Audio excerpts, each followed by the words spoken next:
2 Pierre, chapitre 3. Bien-aimés, voici déjà la deuxième lettre que je vous écris. Dans l'une et dans l'autre, je fais appel à vos souvenirs pour éveiller en vous une saine intelligence, afin que vous vous rappeliez les paroles prononcées autrefois par les saints prophètes ainsi que le commandement du Seigneur et Sauveur enseigné par vos apôtres. Sachez avant tout que dans les derniers jours viendront des moqueurs pleins de railleries. Ces hommes vivront en suivant leurs propres désirs et diront « Où est la promesse de son retour ?»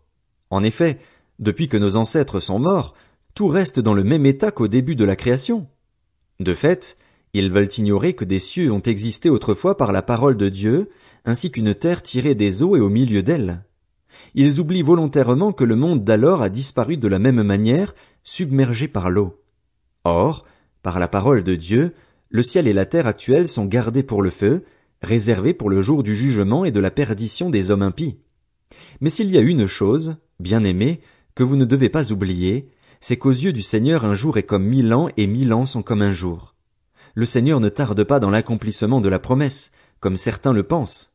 Au contraire, il fait preuve de patience envers nous, voulant qu'aucun ne périsse mais que tous parviennent à la repentance. Le jour du Seigneur viendra comme un voleur dans la nuit.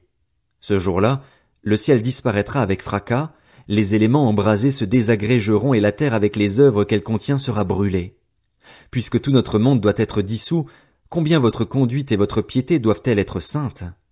Attendez et hâtez la venue du jour de Dieu, jour où le ciel enflammé se désagrégera et où les éléments embrasés se fondront.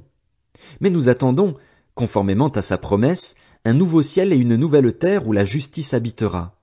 C'est pourquoi, bien-aimés, dans cette attente, faites tous vos efforts pour qu'il vous trouve sans tache et irréprochable dans la paix. Considérez bien que la patience de notre Seigneur est votre salut. Notre bien-aimé frère Paul vous l'a aussi écrit, conformément à la sagesse qui lui a été donnée.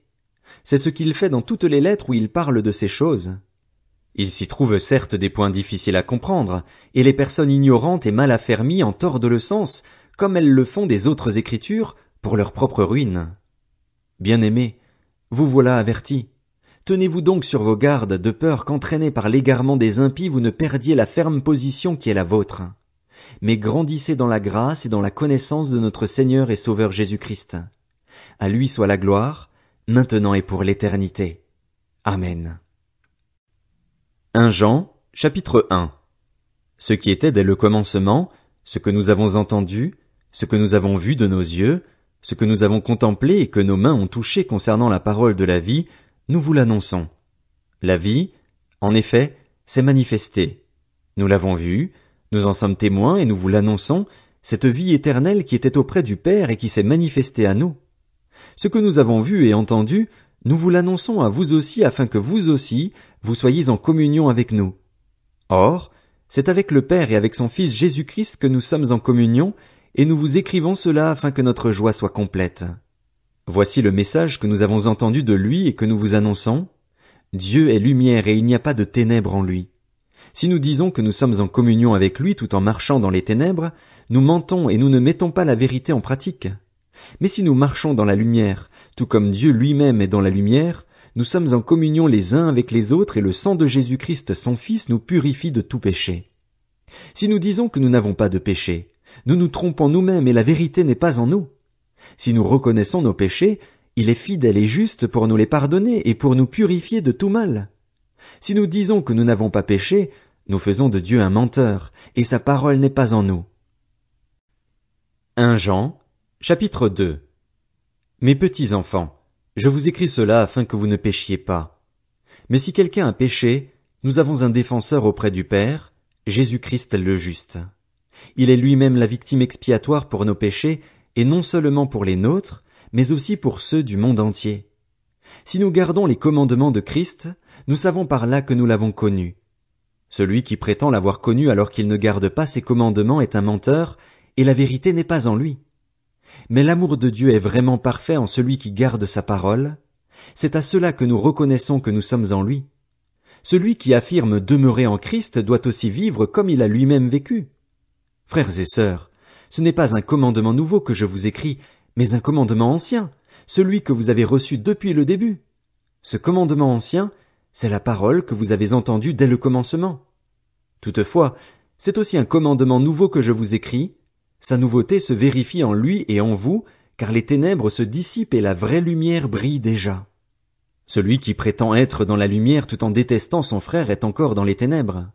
Celui qui aime son frère reste dans la lumière, et il n'y a en lui rien qui puisse le faire trébucher. En revanche, celui qui déteste son frère est dans les ténèbres.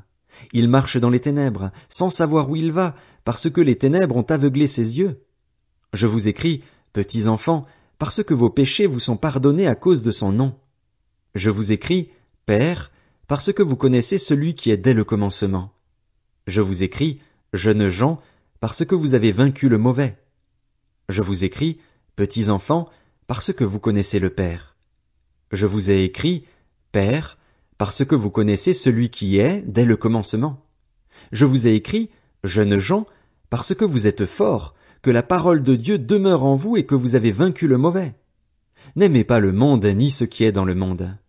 Si quelqu'un aime le monde, l'amour du Père n'est pas en lui. En effet, tout ce qui est dans le monde, la convoitise qui est dans l'homme, la convoitise des yeux et l'orgueil dû aux richesses, vient non du Père, mais du monde.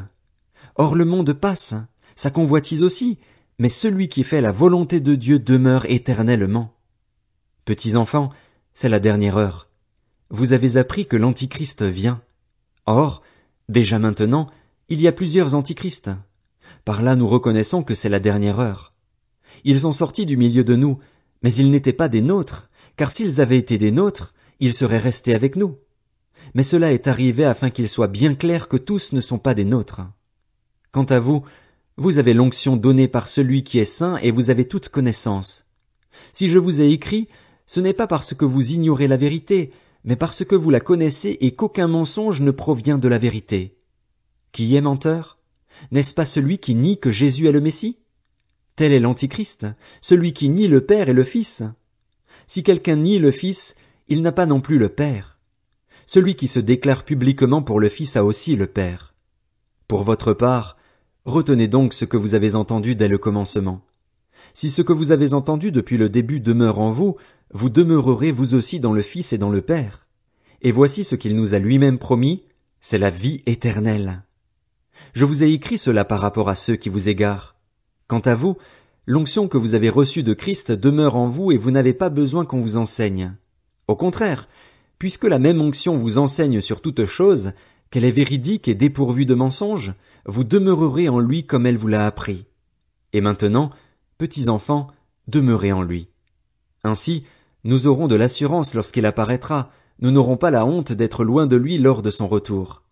Si vous savez qu'il est juste, reconnaissez que toute personne qui pratique la justice est aussi née de lui.